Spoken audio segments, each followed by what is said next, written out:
This tool will change 3D animation forever. No, actually, I'm just kidding. But there's a new, really stunning 3D AI model tool out there. And a few weeks ago, I showed you 3D AI Studio. But now I want to show you Meshy, and it's actually called Meshy version 4. At least their latest release, which they publish, and it's really great. So how it actually works and what you can do with it in the long run, I will show you in this video.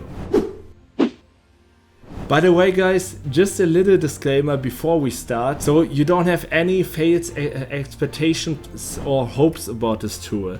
This 3D AI tool is still under heavy development, so it means of course we don't get the highest blockbuster quality out of it. So does it provide production ready 3D models for extreme close-ups with a great topology? No, obviously not. But does it offer a way to get 3D models for backgrounds or as a great base to further define it in Blender in a quicker way than ever before?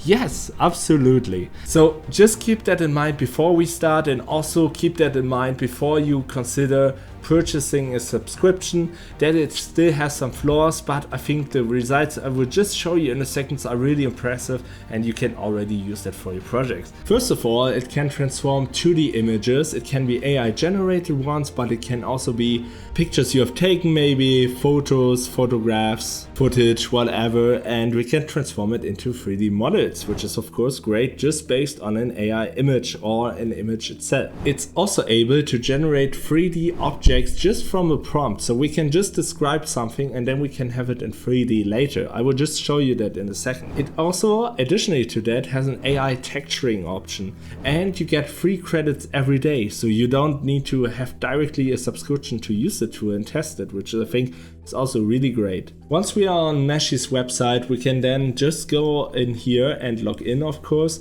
and then we can go over AI Toolkit, and then we want to check out the Text to 3D tool. We can just click on it and then a new window is opening. And you see I did some tests already, but we will just check that again. So we will just use this prompt again to show you what I mean. So we can just generate it here. Then once you typed in your prompt, just make sure that you describe the 3D model clearly and concisely. It's important that you then choose a style that aligns with the vision that you actually have for it, and specify any reference or inspiration you have in mind. This can also include, for example, games, movies, any designer you know, or particular style references. We will keep it for now like this. Here we will just choose the art style that we want, so we can choose between realistic, sculpture or PBR. Just to explain you quickly, realistic, is realistic. Sculpture is like that it then focuses more on like that it looks sculpted actually,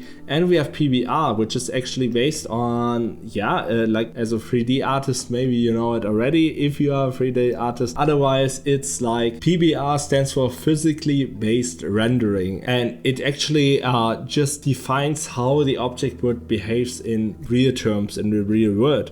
So we will get texture maps that actually correspond to lighting, which is great of course. So, but for this example, I will just choose the realistic one. We can also choose a fixed seed here. We don't want it for now. And then we just only hit generate here. And this is about roughly taking 1 minute. So let's see what we get. All right, and this is our result. And we see we have 4 different previews, like a little bit like in Midjourney, where you can choose the image we like. And we can just choose it here, look at it. And I think this is a really decent result. Of course, as I said, it's not a foreground object that you might want to use, but for a background where we scatter a lot of stuff or kit bash our scene, our 3D scene, I think this is really useful and we can use that for sure.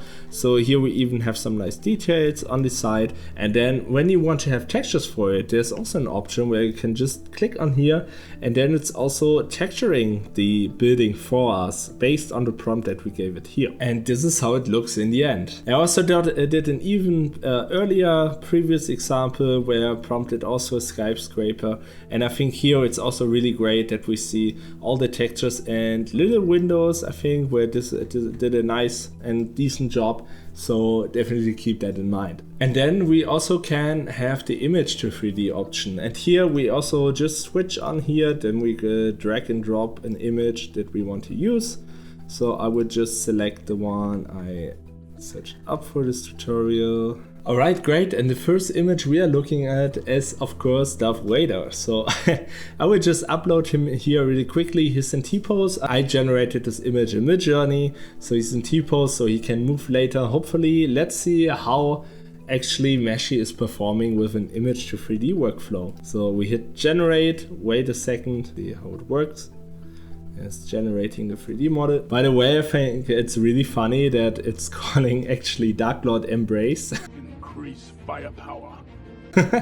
I didn't say that myself, but well, instead of just calling it Darth Vader, but hey, I mean, sometimes the AI doesn't recognize what it is. So Dark Lord Embrace is a name I think Darth Vader would be really happy about for sure. Okay, great. And after around a minute, I would say, we are back, and this is actually the result. And we see already a transition from the 3D base model, I would say, and the textured one. So let's have a look at it in the PBR shading. And I think it did a really nice job for a character, I would say. Of course, not every detail is great, but I think this is really impressive, I would say. Also, it's separated here like the space. We also have really nice boots, I would say, and the space between the, let's say, between his cloth and the shoes are also great. So it really, yeah, calculated that right, and I think this is a really impressive result. What we can do with it to let him walk, and I think also the texturing works quite well. Of course, it's not perfect again, but I mean, all the features are there. So I think when you want to have dancing Darth Vaders, for example, like the stormtroopers we did on the last video,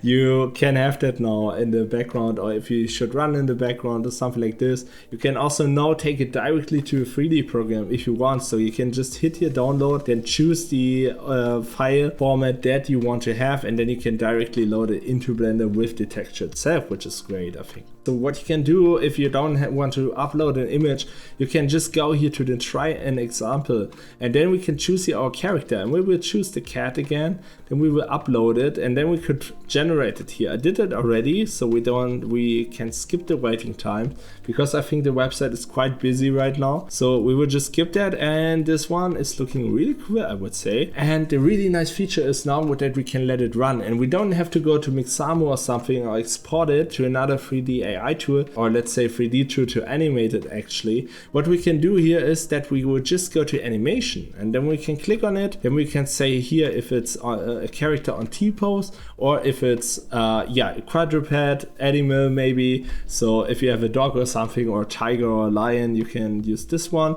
We have here kind of human, I would say, of course cartoon, but okay.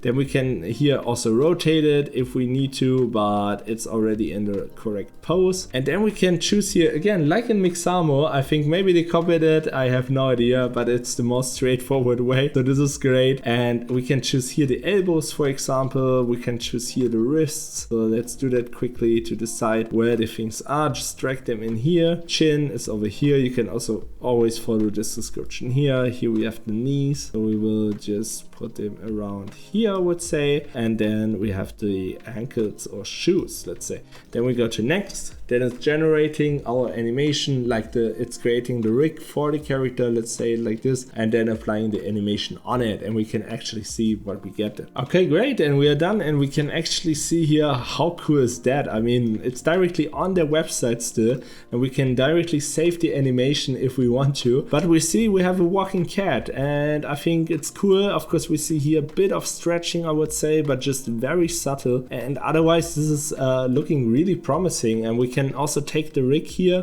When we turn on the skeleton, you see it's rigged, and we can also upload this to Mixamo then if we wanted to use that. So this is really promising, I would say. We could also let him run here. So let's see what we get if we let the cat run. I think this looks also really cool, and this could be the first character, for example, for your short film, for a cartoony one maybe, because I think in general it's working really great, like the animation and stuff. So, and then we could just download it here, take it as an FBX file, or save it to your asset library on the website itself. Just keep in mind, when you use images with 3D, the 3D model quality depends heavily on the contrast in your image and how much your characters will stand out in the end. So best way is to choose a gray or white background and choose a colorful character in the front. All details of the character have to stand stand out from the background itself to make it work in the end.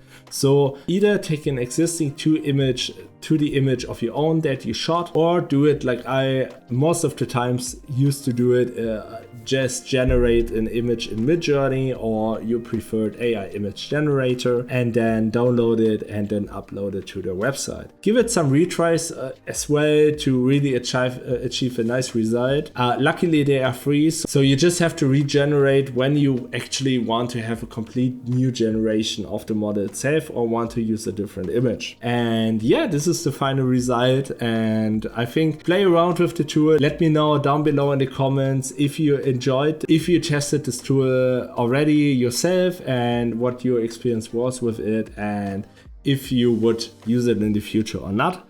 And I really hope you enjoyed this video on pixel artistry. If you want to actually know about an alternative called 3D AI Studio, I did a video about it, as I told you before. So definitely check it out. I will link it here or here.